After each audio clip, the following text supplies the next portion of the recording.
Hello বন্ধুরা, শুভ সকাল সবাই রে। তার একটা মিনি ব্লগ নিয়ে চলে এলাম, ডেলি ব্লগ। তো কেমন আছো তোমরা সবাই? আশা করি ভালো আছো। তো দেখতে থাকো ব্লগটা সবাই, একটু দেখো। রোজকার কাজকর্ম, রোজকারের মতো ঘর দুয়ার গুছানে গাছানে হয়ে যেতেছে গা। পাশে বিছানা টিছানা উঠে লেতেছি। আমাদের মেয়েদের কাজ তো এটাই না, সকালে ঘুম থেকে উঠতে শুরু হয়ে যায় ডিউটি, রাত পর্যন্ত চলতে থাকে ডিউটি আমাদের, ঠিক আছে না? তো এই যে দেখো ঘর দুয়ার গুছানো গাছানো হয়ে গেছে কিন্তু আমার। এরপর আমি চলে যাবো রান্নাঘরের দিকে, কারণ রান্না বান্নাটা তো শেষ করতে হইব তাড়াতাড়ি, তাই না? তো এই যে দেখো এখানে ভাত আমার হয়ে গেছে। তারপর এখন ভাতের ফ্যানটা গেলে আর এদিকে দেখো মাছ এনে রাখছে। মাছ কাটতে হইব, ধুইতে হইব, রাঁধতে হইব, কত কাম রে ভাই, এত কাম কেন রে ভাই। এই যে দেখো আমি ভাতের ফ্যান গেলে লেতেছি। এরপরে এই যে দেখো মাছগুলো ঢাইলে নিলাম। তারপরে ঢাইলে দেখি যে আনছে কতটি ছোট মাছ। এই সকালবেলা ঠান্ডার মধ্যে যদি ছোট মাছ আনে কেমন লাগে বলো তো দেখি। এই যে দেখো মাছ টাছ কাইটটা চলে আইলাম, এখন মাছ রান্না করবো। তো সকালবেলার লাগা একটু মানে এমনিতেই কোনো কিছু ছাড়া মশলা দিয়া খালি রান্না করবো কাঁচা লঙ্কা দিয়া।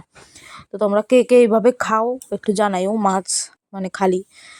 তো এই তেল মশলা একটু কমই দেবো, যেহেতু আমার হাজবেন্ডের তেল মশলা কম খাইতে গেছে, সেই কারণে আমরা একটু তেল মশলা কমই খাই এখন। তো তেল মশলা কম দিয়ে একটু খালি মাছ রান্না করবো সকালে খাওয়ার লেগা।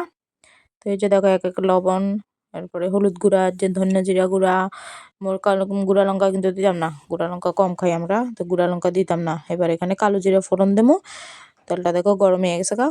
এবার কালো জিরা ফোড়ন দিয়া মানে মাছটা রান্না করবো। তো তোমরা কে কে এইভাবে মানে মাছ আনলে সকালবেলা এইভাবে মানে কি কইতাম মানে মাছটা না ভাজছে এইভাবে কে কে রান্না করো একটু জানাই তো। আমার কিন্তু হেভি লাগে মাছ, ভাজা মাছ রান্না করার থেকেও এইভাবে মাছটা খেতে আমার খুব ভালো লাগে, খুব ভালো লাগে, খুব টেস্টি হয় এইভাবে রান্না করলে।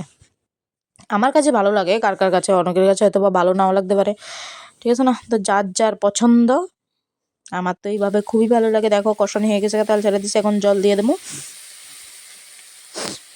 ভালো করে কষালিছি, এখন জল দিয়ে দেবো। এই যে দেখো দিয়ে দিছি জল। তো এবার এটা ফুটুক, ঠিক আছে?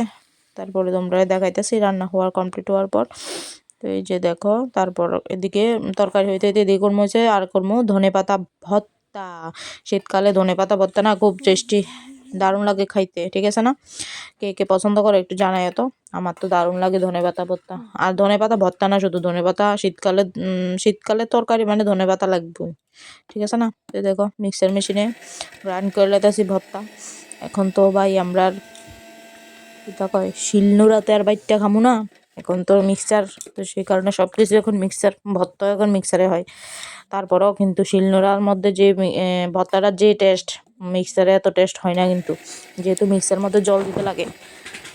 জল ছাড়াও হয় কিন্তু তারপরে সেই টেস্টটা আই না, শিলনোড়ার মধ্যে বাটা করলে যে ভর্তার যে টেস্টটা এই টেস্টটা আই না কিন্তু। তারপরও বাটি না, আমি তো এমনি এমনি তো কাঁচা লঙ্কা বাটতে পারি না। এই যে দেখো তরকারি কালারটা জানি সুন্দর হয়েছে না, কারণ যেহেতু গুঁড়া লঙ্কা দিছি না, সে তো এরকম হইব। তারপরে এই যে দেখো করলাম একটু বেগুনি করলাম, খাইতে ইচ্ছা করছিল তো একটু একটা বেগুনি বানালাম। আর আর রান্না করছি হচ্ছে ট্যাংরা মাছ বেগুন দিয়ে রান্না করছি, বাস এতটুকুই।